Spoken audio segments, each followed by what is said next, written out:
Hello guys, आपका मेरे channel smart study में स्वागत है। आज हम शिक्षा निदेशालय की तरफ से दी जाने वाली कार्यपत्रक नंबर 18 करेंगे, जो कि क्लास 8 की है और विषय है विज्ञान। ये वर्कशीट 16 सितंबर 2021 की है। तो आइए शुरू करते हैं आज की वर्कशीट शुरू करने से पहले प्लीज़ मेरे चैनल को सब्सक्राइब कर दीजिए। तो आइए देखते हैं आज की वर्कशीट विस्थापन अभिक्रिया। अभी तक हम जान चुके हैं कि कुछ धातुएं अधिक अभिक्रियाशील होती है और कुछ धातुएं कम क्रियाशील होती है। कुछ धातुएं तो किसी से भी अभिक्रिया नहीं करती।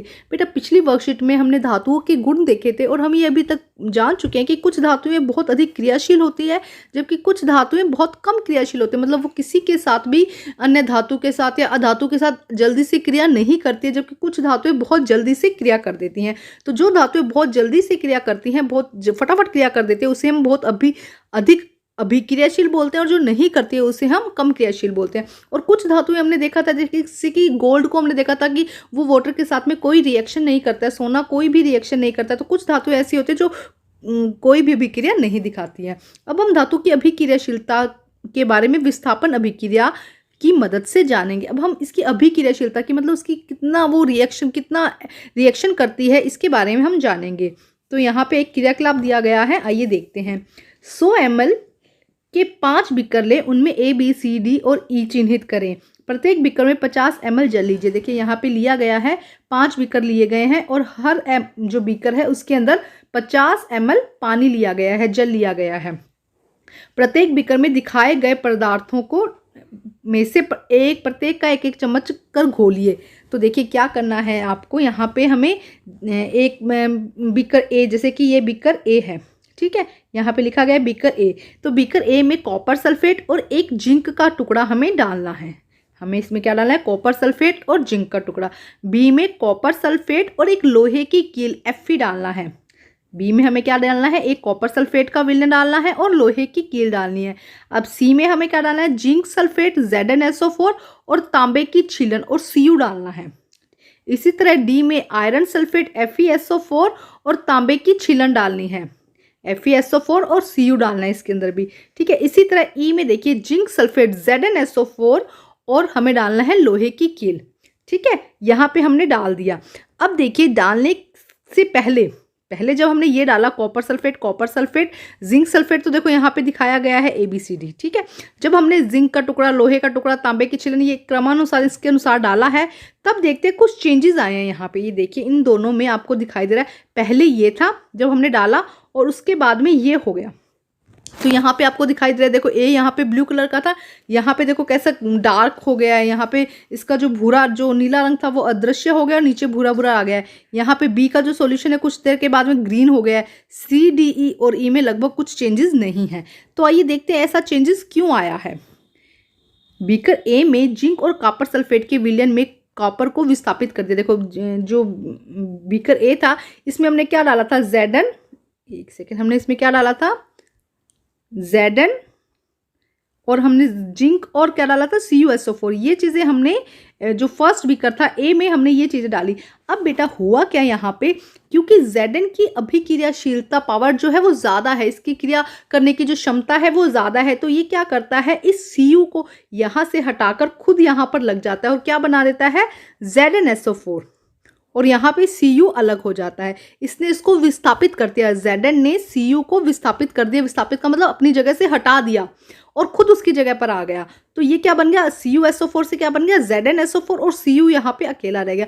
तो इस तरह की अभिक्रिया को हम विस्थापन अभिक्रिया कहते हैं। अब हम यहाँ पे समझते हैं, देखो क्या लिखा गया है। अब रिएक्शन देखो क्या हुआ, जब बीकर ए में जिंक और कॉपर सल्फेट के विलयन में से कॉपर को विस्थापित करता है। जिंक क्या करता है, कॉपर सल्फेट में से, देखो कॉपर सल्फेट में से कॉपर को विस्थापित कर देता है, अलग कर देता है, जिसकी वजह से अब जब विस्थापित किया उसकी वजह से क्या होता है, कॉपर सल्फेट का नीला रंग अदृश्य हो जाता है। देखो यहाँ पे नीला रंग दिखाई दे रहा है, यहाँ पे नीला रंग अदृश्य हो जाता है और पेंदे में कॉपर का भूरा पाउडर जमा हो जाता है। और पेंदे में कॉपर का कैसा रंग जमा हो जाता है, भूरा रंग जमा हो जाता है। तो देखो एक रिएक्शन तो यहाँ पे हमें पता चल गई कि जो Zn है वो ज़्यादा पावरफुल है, ज़्यादा रिएक्शनेबल है, किससे कि CuSO4 से, ठीक है, वो ज़्यादा अभिक्रिया दिखाता है अपनी। और ये तो थी ए की बात। अब हम देखते हैं बी में। बी में भी देखो यहाँ पे क्या हुआ, ग्रीन कलर था, कॉपर सल्फेट का विलेन डाला हुआ था और Fe डाला हुआ था, और यहाँ पे क्या हो गया, ग्रीन कलर हो गया। ब्लू से कैसा कलर हो गया, ग्रीन कलर। तो इसका मतलब है कि देखो बीकर बी में लोहे मतलब आयरन, यहाँ पे आयरन ने कॉपर सल्फेट के विलयन से कॉपर को विस्थापित कर दिया। अब देखो CuSO4 का विलयन था, हमने पहले भी डाला, पहले हमने जिंक डाला था, अब हमने Fe डाला है। अब Fe भी क्या है, Cu से ज्यादा ताकतवर है, तो Fe भी क्या करेगा, इसको यहाँ से हटा के खुद यहाँ पे सेट हो जाएगा। मतलब देखो जो ज्यादा पावरफुल है उसमें हटाने की क्षमता होगी, तो ये क्या करता है, Fe इसको हटा के FeSO4 बना देता है और Cu को अलग कर देता है। कॉपर को क्या कर दिया, अलग कर दिया। जब कॉपर को अलग कर दिया तो यहाँ पे रिएक्शन से कलर क्या हो जाएगा, ग्रीन कलर। कलर कैसा हो गया इसका, ग्रीन कलर। तो देखिए अब हम इसको पढ़ते हैं। बीकर बी में लोहे ने आयरन और लोहा एक ही बात है बेटा। लोहे ने या आयरन ने कॉपर सल्फेट के विलयन में से कॉपर को विस्थापित कर दिया। अब रिएक्शन देखते देखो, कॉपर सल्फेट का विलयन था, Fe लोहे का था, ठीक है। अब इसने क्या किया, ये यहाँ पे आके सेट हुआ और इसको निकाल के अलग कर दिया, तो आयरन सल्फेट बना दिया, FeSO4 बना दिया, Fe इसके साथ जुड़ गया FeSO4 और कॉपर को इसने अलग कर दिया। तो हमें ये भी क्या पता चली कि कॉपर सल्फेट की जो अभिक्रियाशीलता है वो Zn से भी कम है और Fe से भी कम है। जब Zn के साथ रिएक्शन होता है तो Zn भी Cu को हटा देता है, जब Fe के साथ अभिक्रिया होती है तो Fe भी क्या करता है, Cu को हटा देता है, ठीक है। अब देखिए ये हमें दो पता चल गई। अब हम आगे देखते हैं कि आगे के जो बीकर थे CDE में जो हमने डाला था वहां पे कोई अभिक्रिया नहीं हुई। देखो जैसा पहले रखा हुआ था बेटा वैसा ही अभी है, जैसा पहले रखा हुआ है वैसा ही अभी है। यहाँ पे नो चेंज, कोई भी चेंज नहीं आया। क्यों, क्योंकि जिंक जो है ZnSO4 जो बना है उसकी जब हम Cu से अभिक्रिया कराएंगे तो हमें पता है Cu की अभिक्रिया तो पहले ही कम है, क्योंकि वो तो पहले जब एक्सपेरिमेंट किया था तो Cu तो हट गया था ना, Cu तो हट गया था, तो ये कोई रिएक्शन नहीं करेगा। इसी तरह FeSO4 के साथ में हमने अभी देखा था कि जब हमने CuSO4 के साथ में जब Fe की रिएक्शन करवाई थी बी प्रैक्टिकल में, हमने जब बी में किया था इसके अंदर, तब क्या हुआ था, Fe ने Cu को हटा दिया था, मतलब Fe भी क्या है, ज्यादा पावरफुल है, इसलिए Fe ने भी एक रिएक्ट नहीं किया। तो हमारा दो तो यहाँ पे क्लियर हुआ, थोड़ा सा ध्यान से समझना पड़ेगा बेटा आपको। उसके बाद अब थर्ड में देखिए, एक तरफ है ZnSO4 और एक तरफ है Fe। ये दो चीजें आई क्योंकि Fe ने Cu को हटा दिया था, Zn ने भी Cu को हटा दिया था, लेकिन अभी भी कुछ रिएक्शन नहीं हुआ। इसका मतलब कि जिंक जो है, Zn जो है वो ज्यादा पावरफुल है Fe से। अगर Fe पावरफुल होता तो वो इसको हटा देता, लेकिन Zn क्या है, ज्यादा अभिक्रियाशीलता है Zn में, इसीलिए क्या किया है, Fe भी उसे नहीं हटा पाया है। तो इन तीनों रिएक्शन में, इन तीनों बीकर में इसीलिए कोई भी रिएक्शन नहीं हुई है। तो देखो क्या लिखा है, हमने देखा कि बीकर CDE में कोई अभिक्रिया नहीं हुई जिसकी वजह से हमने उसमें कोई परिवर्तन नहीं हुआ। यहाँ नियम यह है कि केवल अधिक अभिक्रियाशील धातु कम अभिक्रियाशील धातु को उसके जलीय विलयन में विस्थापित कर सकती है, लेकिन कम अभिक्रियाशील धातु अधिक अभिक्रियाशील धातु को विस्थापित नहीं कर सकती। हमने यही देखा, देखो Zn की जो अभिक्रियाशीलता है वो सबसे ज्यादा है, उसके बाद थी Fe की और लास्ट में हमने देखी Cu की।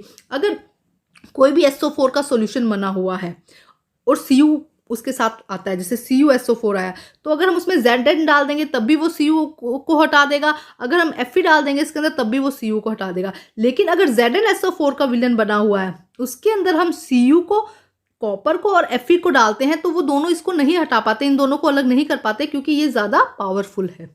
ठीक है स्टूडेंट, बस इतनी बात ध्यान रखनी है। तो यहाँ पे देखो रिएक्शन का दिया गया है कि Zn की सबसे ज्यादा अभिक्रियाशीलता है, उसके बाद Fe की, और सबसे कम अभिक्रियाशीलता क्या है, Cu की, जिसको आसानी से हम तोड़कर अलग कर सकते हैं।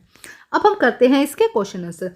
कॉपर विलयन और कॉपर का रंग कैसा या क्या होता है? तो बेटा कॉपर विलयन का रंग कैसा होता है, नीला होता है, और कॉपर का रंग कैसा होता है, भूरा। हमने देखा था ना, विलयन का रंग कैसा हो गया था, भूरा हो गया था, और कॉपर का रंग कैसा था, नीला। सॉरी, कॉपर का रंग भूरा था और कॉपर विलयन का रंग कैसा था, नीला। अब हम सेकंड क्वेश्चन करते हैं बेटा, कॉपर जिंक के विलयन में से जिंक को विस्थापित क्यों नहीं कर पाता? देखो कॉपर जो है, जिंक का विलयन क्या था, ZnSO4 में से इसको अलग क्यों नहीं कर पाता? देखो ये वाली रिएक्शन में कोई फर्क क्यों नहीं आया था? क्यों नहीं आया था? क्योंकि Zn जो है वो ज्यादा क्रियाशील है Cu से।